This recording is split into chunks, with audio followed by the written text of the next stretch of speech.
Welcome all of you in the YouTube channel of SBS coaching centre. Friends, आज हम आप लोगों को फ्यूचर कॉन्टिन्यूअस टेंस के बारे में बताएंगे कि फ्यूचर कॉन्टिन्यूअस टेंस कब प्रयोग किया जाता है। जब भी कोई एक्शन फ्यूचर टाइम में अर्थात आगे आने वाले समय में कंटिन्यू हो, चलता रहे, कंटिन्यूटी का सेंस आता हो, तो ऐसे केस में फ्यूचर कॉन्टिन्यूअस टेंस होता है। इसका कॉन्सेप्ट है, देखें,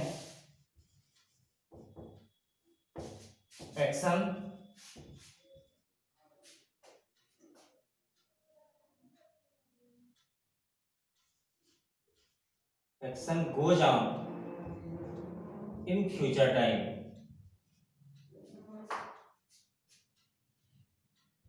फ्यूचर टाइम कोई एक्शन भविष्य में जो है अगर जारी रहे, चलता रहे, तो ऐसे केस को हम फ्यूचर कॉन्टिन्यूअस टेंस का वाक्य कहेंगे।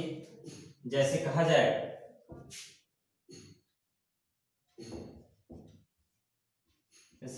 मेरा भाई कल इस समय रामायण पढ़ता रहेगा। ध्यान दीजिए, मेरा भाई कल इस समय रामायण पढ़ता रहेगा। ये काम कल होगा, इसी से ये फ्यूचर सेंस हो गया। पढ़ने का जो एक्शन है वह कंटिन्यू होगा। यहाँ पे कंटिन्यूटी ऑफ एक्शन का सेंस आ रहा है। फ्यूचर में कंटिन्यूटी के लिए वर्ब का कौन सा फॉर्म लगाते हैं? वर्ब के फर्स्ट फॉर्म में आईएनजी लगता है। आईएनजी से पहले बी वर्ब के फॉर्म आते हैं, और फ्यूचर के लिए विल या शैल का प्रयोग किया जाता है। विल या शैल के बाद वर्ब का फर्स्ट फॉर्म, इसलिए बी का ही प्रयोग किया जाएगा। ये फर्स्ट फॉर्म में ही है, इसके बाद आईएनजी फॉर्म। इस तरह से आपका जो फार्मूला हो गया वो आपका सब्जेक्ट प्लस विल या shall plus be plus verb के फर्स्ट आईएनजी प्लस ऑब्जेक्ट या कॉम्प्लीमेंट, अर्थात फ्यूचर कॉन्टिन्यूअस टेंस का जो फार्मूला है सब्जेक्ट प्लस विल या shall plus be plus verb के फर्स्ट फॉर्म में आईएनजी प्लस ऑब्जेक्ट या कॉम्प्लीमेंट। मतलब जब भी कोई एक्शन फ्यूचर में कंटिन्यू हो, कंटिन्यूटी ऑफ एक्शन अगर फ्यूचर में पाया जाता है, तो ऐसे वाक्य को फ्यूचर कॉन्टिन्यूअस टेंस का वाक्य कहा जाता है। इस तरह से फ्यूचर कॉन्टिन्यूअस टेंस का फार्मूला बन गया आपका सब्जेक्ट प्लस विल या shall plus be plus verb के फर्स्ट आईएनजी प्लस ऑब्जेक्ट या कॉम्प्लीमेंट। जैसे एग्जांपल देखिए, मेरा भाई कल इस समय रामायण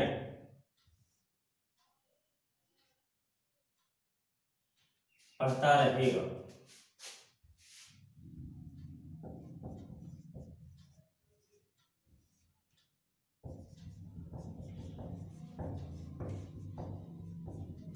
जैसे देखिए, सब्जेक्ट के रूप में कौन है? मेरा भाई है, माय ब्रदर हो गया। विल या शैल में से क्या लगेगा? विल का प्रयोग करेंगे। विल बी वर्ब के फर्स्ट फॉर्म में आईएनजी होगा। Will be reading the Ramayan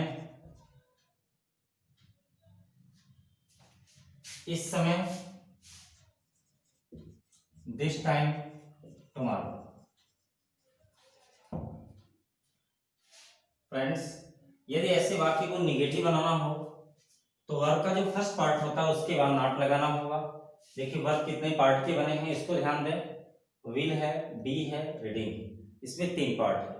तो फर्स्ट पार्ट आपका विल होता है, विल या शैल लगेगा, इसके बाद ही हमको नॉट लगाना है। एक एग्जांपल निगेटिव का भी देख लीजिए। ये लड़के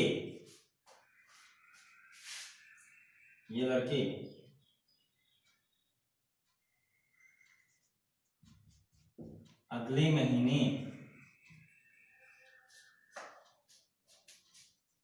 इस समय क्रिकेट नहीं खेलते रहेंगे।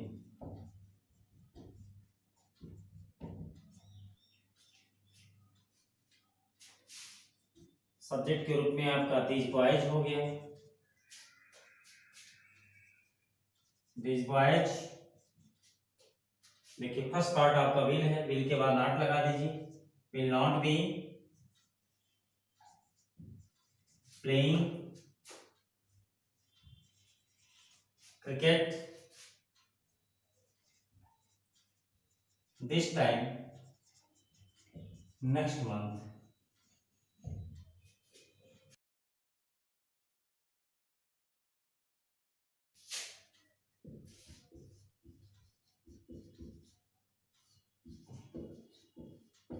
तुम्हारी बहन क्या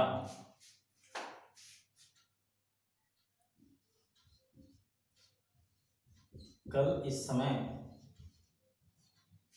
यह गीत गाती रहेगी। यह गीत गाती रहेगी।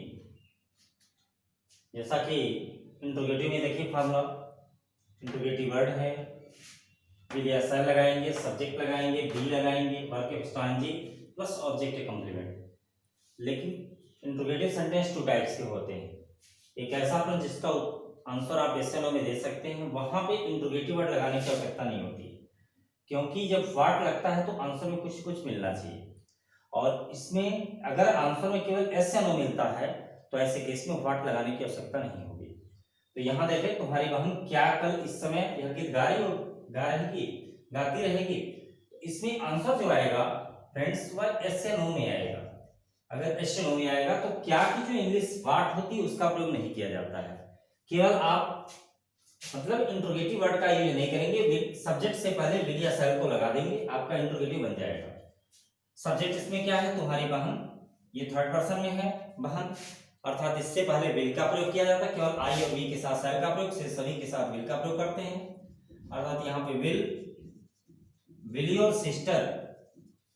अब उसके बाद आपका बी, वर्ब के फर्स्ट में आएगा एनजी, तो सिंग में आईएनजी होगा, singing this song tomorrow. This song this time tomorrow, क्योंकि इस समय भी है तो फिर लिखेंगे आपका दिस टाइम टुमारो।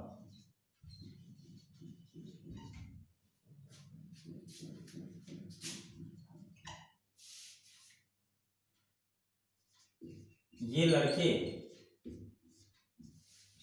कल इस समय क्या खरीदते रहेंगे। देखिए, अब जो खरीदेंगे उसका नाम आ जाएगा। सपोज ये लड़के कल इस समय क्या खरीदते रहेंगे, बुक खरीदेंगे, बुक का नाम आ जाएगा, पेन खरीदेंगे, पेन का नाम आ जाएगा। कहने का सेंस से इससे कुछ न कुछ आंसर मिलेगा, ऐसा नो में इसका नहीं दे सकता। इसलिए यहाँ पे क्या करेंगे, क्या की इंग्लिश क्या होती है, व्हाट का यूज किया जाएगा। व्हाट विल दीज बॉयज, उसके बाद देखें सब्जेक्ट हो गया, फिर बी आपका, क्योंकि कांटिटी है तो बी जो अवश्य आएगा, बी। और खरीदने की इंग्लिश होगी बाई, बाई में आईएनजी जोड़ देंगे, बाइंग इस समय, दिस टाइम टुमारो।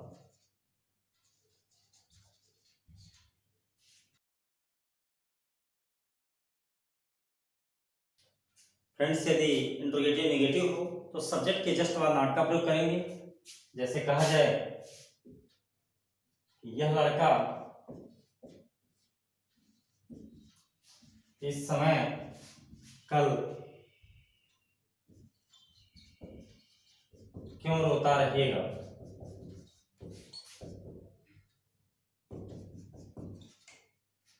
तो क्यों की मीनिंग आपकी वाई होगा, वाई विल दिस बॉय, क्योंकि नेगेटिव बनाना है, यह लड़का इस समय कल क्यों नहीं रोता रहेगा, यहां नहीं लगा देंगे। Why will this boy not be within this time tomorrow।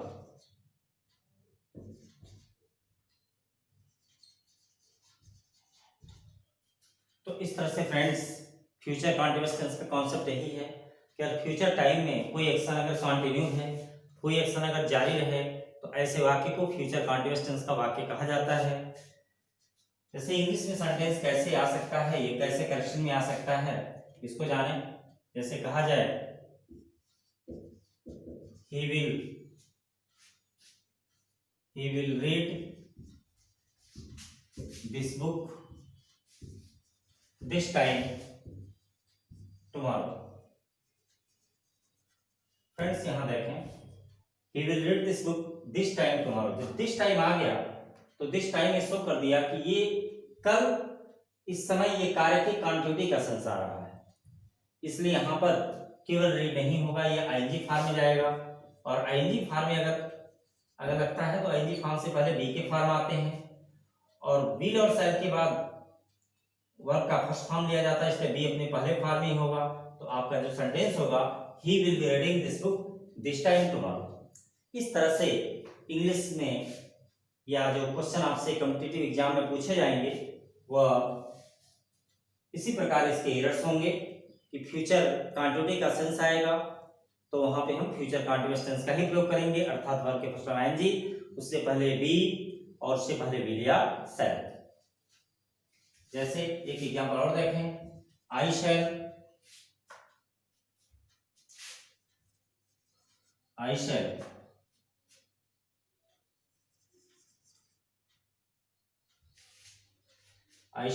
help you this time next month। यहां देखें नेक्स्ट मंथ फ्यूचर हो गया, दिस टाइम कंटिन्यूटी के मतलब ये एक्शन कंटिन्यू है, ये शो करता है कि एक्शन कंटिन्यू है। तो यहाँ पे ये फर्स्ट फॉर्म नहीं लगेगा, आईएनजी फॉर्म का प्रयोग करेंगे, अर्थात हेल्पिंग होगा, और इससे पहले बी वर्ब के फॉर्म आएंगे। तो बी वर्ब के कौन सा फॉर्म लगाएंगे, क्योंकि विल और शैल के बाद फर्स्ट फॉर्म आता है, इसलिए यहाँ पे I shall be helping you this time next month. Friends इस तरह से मैंने फ्यूचर कंटिन्यूअस टेंस के बारे में जो इसके रियल कॉन्सेप्ट थे उसको मैंने बता दिया कि यदि कोई एक्शन फ्यूचर में कंटिन्यू हो तो ऐसे वाक्य को फ्यूचर कंटिन्यूअस टेंस के अंतर्गत रखा जाता है, अर्थात वर्ब के फॉर्म जाने, इसमें आईएनजी फॉर्म लगेगा, उससे पहले बी वर्ब के फॉर्म आएंगे, और उससे पहले आपका विल और शैल लगता है, मतलब विल या shall plus be plus verb के फर्स्ट फॉर्म में आईएनजी। पूरा फॉर्मूला है सब्जेक्ट प्लस विल या shall plus be plus verb के फर्स्ट आईएनजी प्लस ऑब्जेक्ट या कॉम्प्लीमेंट। तो इस तरह से ये टॉपिक आपका समाप्त हो गया, और इसी के साथ मैं उन सभी लोगों को धन्यवाद देता हूं जिन लोगों ने मेरे चैनल को सब्सक्राइब कर लिए हैं, और मैं उनसे भी उम्मीद करता हूं जो लोग मेरे चैनल को देख रहे हैं कि वह मेरे चैनल को अवश्य सब्सक्राइब कर लेंगे। धन्यवाद।